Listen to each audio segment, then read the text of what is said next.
ભરૂચ પાંજરાપોળ ખાતે વિશ્વ તુલસી દિવસની ઉજવણી કરવામાં આવી હતી, જેમાં વિનામૂલ્યે તુલસીના રોપાઓનું વિતરણ કરવામાં આવ્યું. ભરૂચ પાંજરાપોળ દ્વારા આજરોજ વિશ્વ તુલસી દિવસની ઉજવણી કરવામાં આવી હતી. કાર્યક્રમ અંતર્ગત તુલસીના રોપાનું વિનામૂલ્યે વિતરણ કરવામાં આવ્યું હતું, જેમાં મોટી સંખ્યામાં નગરજનોએ ઉત્સાહભેર ભાગ લીધો.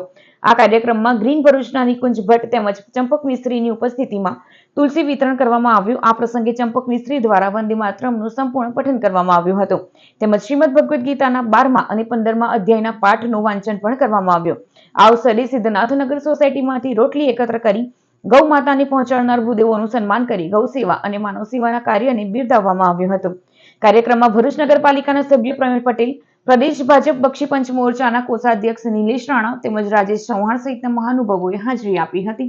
25મી ડિસેમ્બર એટલે વિશ્વ તુલસી દિવસ તરીકે છેલ્લા 5 વર્ષથી ભરૂચ પાંજરાપોળ ખાતે ઉજવણી કરવામાં આવે છે અને તેમાં મહદઅંશે તુલસી રોપાનું વિતરણ વિનામૂલ્યે કરવામાં આવે છે કે જેથી કરીને તમામ સનાતન સંસ્કૃતિને માનનારા હિન્દુઓના ઘરે તુલસીજીનો છોડ અવશ્ય હોય અને દરરોજ સવારે તેમના ઘરમાં એની સેવા પૂજા થાય અને એમના જે પોઝિટિવ એનર્જી હોય તે એમના કુટુંબીજનો પર ઉતરે એ માટે એક શુભ આશયથી આવો કાર્યક્રમ કરવામાં આવે છે.